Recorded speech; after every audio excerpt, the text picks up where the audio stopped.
को ईमानदारी से उठाने के लिए तैयार नहीं हुई।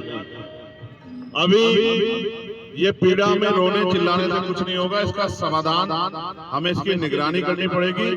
और मैं आपके माध्यम से सरकार को भी ये कहना चाहता हूँ कि उनको जितने भी यहाँ धार्मिक स्थल है सभी की सुरक्षा व्यवस्था सुनिश्चित करनी चाहिए। और जो भी महान पुरुषों की स्टैचू उन्होंने लगवा तो दी है या लगी भी तो है, लेकिन उनकी सुरक्षा करना जिससे किसी के मन भाव को पीड़ ना पहुंचे, किसी की जो है भावना आहत ना हो, उसका भी ध्यान सरकार को रखना चाहिए। क्योंकि कानून व्यवस्था उन्हीं के हाथ में, कानून व्यवस्था को संभालना उन्हीं की जिम्मेदारी, आम लोगों की जिम्मेदारी नहीं है।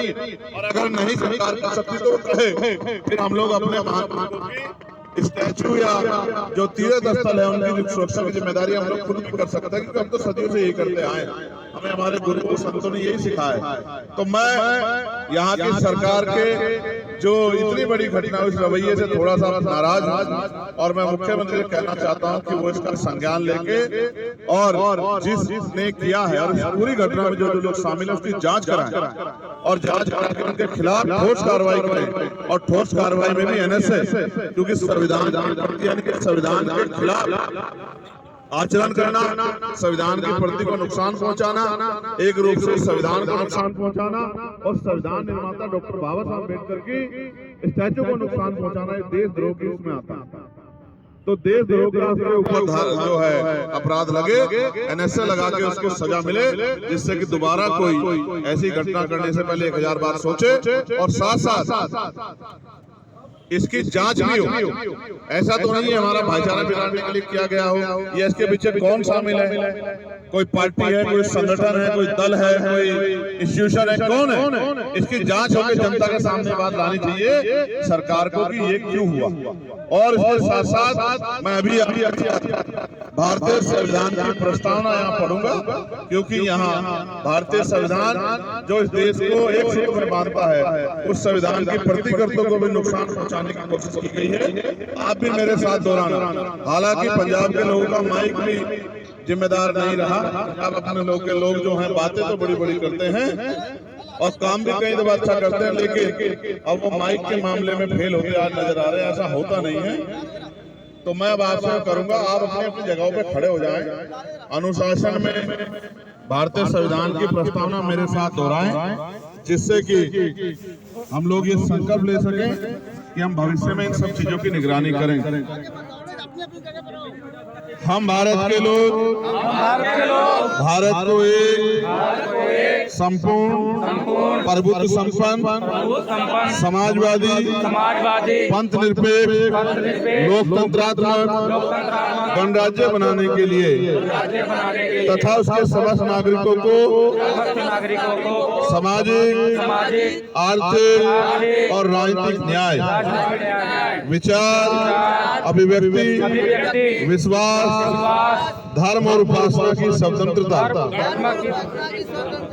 प्रतिष्ठा और अवसर की समता प्राप्त कराने के लिए तथा उन सब में व्यक्ति की गरिमा और राष्ट्र की एकता और अखंडता सुनिश्चित करने वाली बंधुता बढ़ाने के लिए दृढ़ संकल्प होकर अपनी संविधान सभा में आज तारीख 26 नवंबर 1949 ईस्वी को एतदार द्वारा इस संविधान को अधिक अंगीकृत, अधिनियमित और आत्मर्पित करते हैं।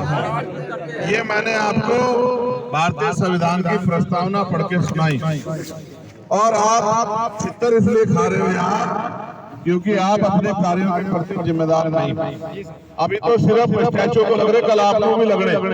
आप चिंता मत करो, जिस तरह के हालात आपके हैं और जिस तरह से आप गैर जिम्मेदार हो रहे हैं, तो ये आपको भी लग रहे। ये तो प्राकृतिक नियम है।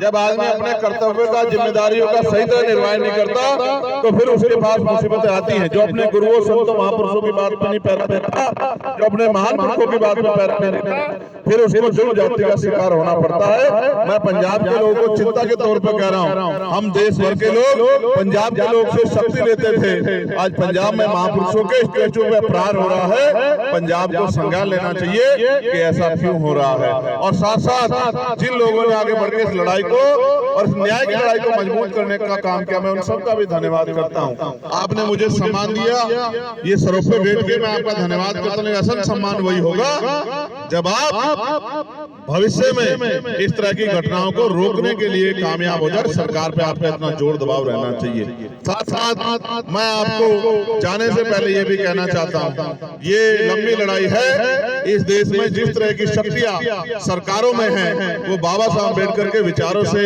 का समर्थन नहीं करती, वो बाबा साहब अम्बेडकर के विचारों के खिलाफ। इसलिए हमें बहुत सतर्क होकर आगे बढ़ना है और अपनी जिम्मेदारी को अदा करना है। सिर्फ झंडा उठाने से या माला पर फूल चढ़ाने या फूल माला चढ़ाने से या नारा लगाने से बात नहीं आगे बढ़ेगी। हमें और मेहनत करने की जरूरत है और अपने आसपास चल रही चीजों पे ध्यान रखने की जरूरत है। तभी हम अपने महान पुरुषों के जो तीर्थ स्थल है उनके सम्मान की और सुरक्षा की व्यवस्था भी हम लोग सुनिश्चित कर पाएंगे। आप यहाँ पहुंचे, मैं आपका धन्यवाद करता हूँ। और आखिरी तौर पे मैं सरकार को कहना चाहता हूँ, आगे मुख्यमंत्री जी को, हालांकि मैं उनका बहुत सम्मान करता हूं, लेकिन अगर उनके कार्यकाल में इस तरह से हमारे महान पुरुषों का अपमान होगा तो फिर आने वाले समय में हम उनके घर का गिराव करके उनको बताएंगे कि हम लोग पीछे हटने वाले लोग नहीं। अगर उन्होंने इस मामले में लीपापोती करने काम किया या ठोस कार्रवाई नहीं की, तो मैं आपको विश्वास दिलाता हूं कि हम भगवंत मान जी के घर के खिलाफ अपना विरोध प्रदर्शन करेंगे और मैं खुद उसमें शामिल रहूंगा। पूरे पंजाब और देश के लोग आएंगे, क्योंकि बाबा साहब अम्बेडकर का अपमान हम लोग किसी कीमत पे बर्दाश्त नहीं करेंगे। मैं यहाँ के इंटेलिजेंस, LIU, पुलिस के माध्यम से सरकार को संदेश पहुंचाना चाहता हूँ कि सरकार और एडमिनिस्ट्रेशन और पुलिस इस घटना को हल्के में ना ले, इस घटना को